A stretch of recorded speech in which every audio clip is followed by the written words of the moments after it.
పార్వతి పార్వతి నీకేం కాలేదు కదా? ఆ విధవలు నిన్నేం చేయలేదు కదా?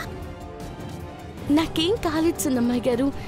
ఎత్తుకుపోయారన్న మాటే కానీ సానా బాగా చూసుకున్నారు. ఆ రాస్కల్స్ నన్ను టార్గెట్ చేసుకున్నారు ఐశ్వర్య. పాపం పార్వతినేం చేయలేదు. ఇప్పటికైనా నేనే తప్పు చేయలేదని ఇంట్లో వాళ్ళు నమ్మితే చాలు.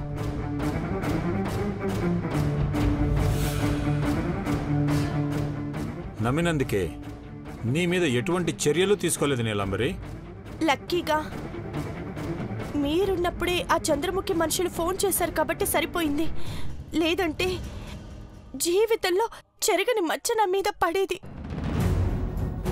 అవును, పార్వతికి జరగరాంది ఏదైనా జరుగుంటే నా బతుకు కూడా అన్యాయం అయిపోయేది. ఈ ఇంటి పెద్ద కోడల్ని ఎవరు తప్పుగా అర్థం చేసుకోకూడదనే అఖిల అంత కఠినంగా మాట్లాడింది. ఇక నుంచి జాగ్రత్తగా ఉండండి. అలాగే అంకుల్. పిన్ని పక్కన ఉంటే ఇలాంటివే జరుగుతాయి. జాగ్రత్త బాబీ. చూసావా అక్క, ఏం జరిగినా దానికి కారణం నేనే అంటున్నాడు. జరిగిందేదో జరిగిపోయింది. రేపు సీమంతం ఏ ఆటంకం లేకుండా జరిగితే చాలు.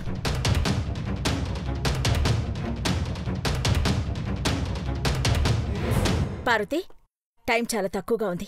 ఏర్పాటుల్లో లోటు రాకుండా చూసుకోవాలి. చిన్నమ్మాయి గారి శ్రీమంతం అంటే పండగ కదా అమ్మగారు. అన్ని పనులు టైంకి అయిపోతాయి. చూస్తా ఉండండి.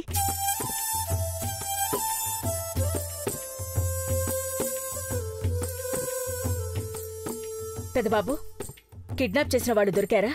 మేము వెళ్లేలోపు పార్వతిని వదిలేసి తప్పించుకున్నారమ్మా. అయినా సరే తేలిగ్గా తీసుకోకండి. చంద్రముఖి మనిషిని చెప్పుకున్న వాడిని నేను చూడాలి. వాడే చివరివాడు కావాలి. అలాగే అమ్మా, ఖచ్చితంగా పట్టుకుంటాను. సరే, అందరూ లోపలికి వెళ్ళండి. ఐశ్వర్య, రెస్ట్ తీసుకోమ్మా. టేక్ కేర్ రా. కూర్చో.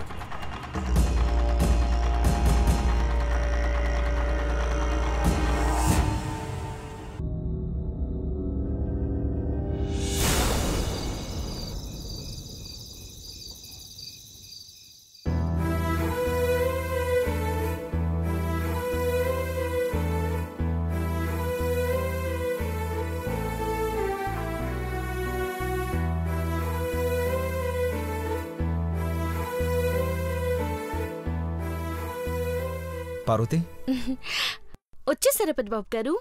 గోరింటాకు నూరుతా మిమ్మల్ని తలుచుకున్నాను, వచ్చేశారు. నా దేవుడికి నూరేలేంటి, 1000 ఏళ్ళు చల్లగా ఉండాలా. గోరింటాకు నూరు పెట్టావు సరే, మరి పసుపు కమ్ములు ఎందుకు?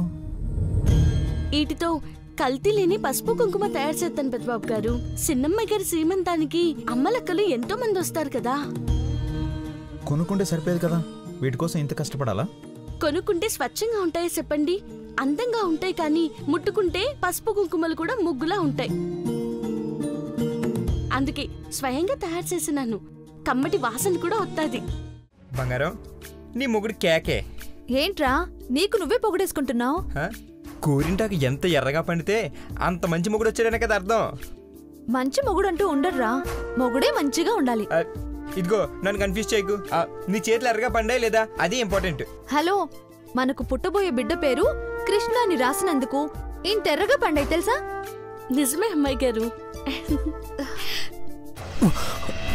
పెద్దబాబు గారు, పెద్దబాబు గారు జాగ్రత్త.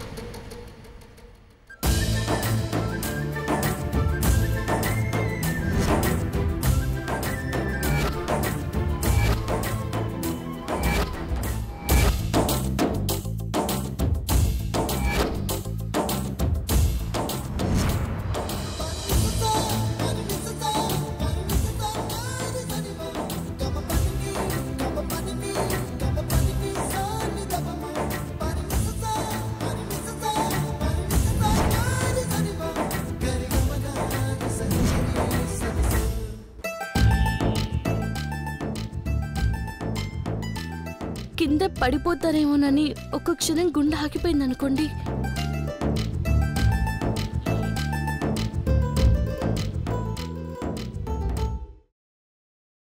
బావ పడిపోడు Parvati. Bro is very strong.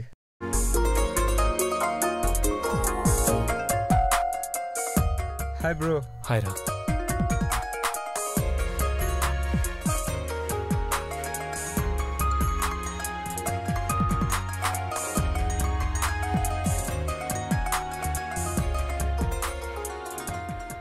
Mahi, ఈరోజు డేట్ ఎంత? డేట్ 9th అనుకుంటాను బ్రో. అనుకోవడం ఏంటి, అదే 9th. సంథింగ్ స్పెషల్ అనిపిస్తుంది.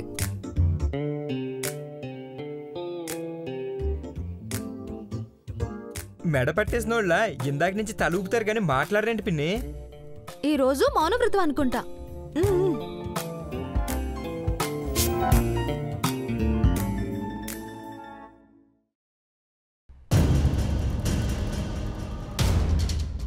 సాయంత్రం సీమంతం ఫంక్షన్ పెట్టుకుని మౌనవ్రతం చేస్తున్నారెందుకు? కావాలనే ఇలా చేస్తున్నారా? ఉన్నట్టుండి ఈ వ్రతం ఎందుకు చేస్తున్నారు? నేను చెప్తాను డాడ్.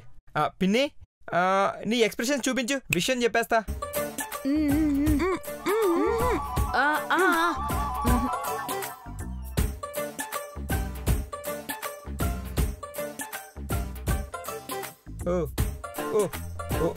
ఓహో, ఓకే ఓకే ఓకే, అర్థమైంది.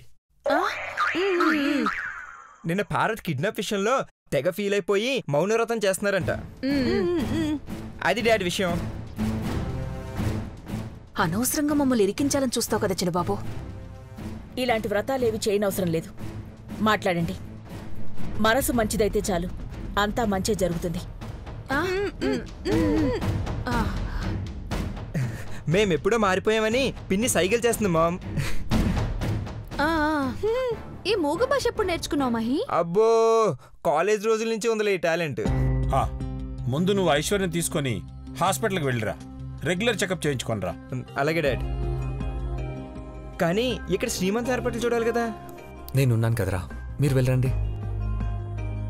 మాట్లాడకపోయినా పిన్ని నీలాంబరి హెల్ప్ చేస్తారు.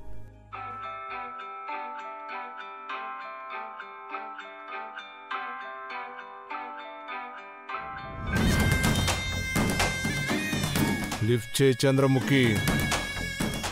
నన్ను ఎన్కౌంటర్ చేయాలనుకున్న నీకు వెంటనే కౌంటర్ అటాక్ ఇవ్వకపోతే నాకు నిద్ర పట్టదు.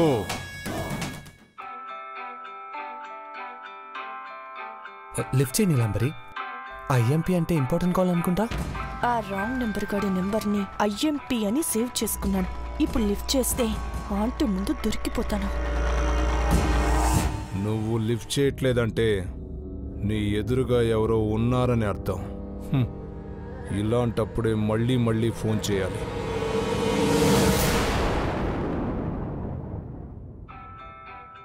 అర్జెంట్ అనుకుంటా, లిఫ్ట్ చేయమ్మా.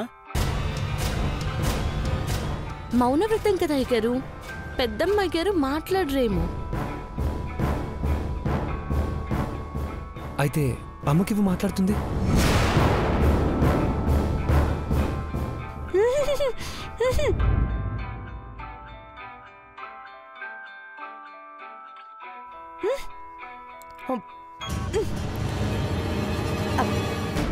హలో, యా చెప్పండి.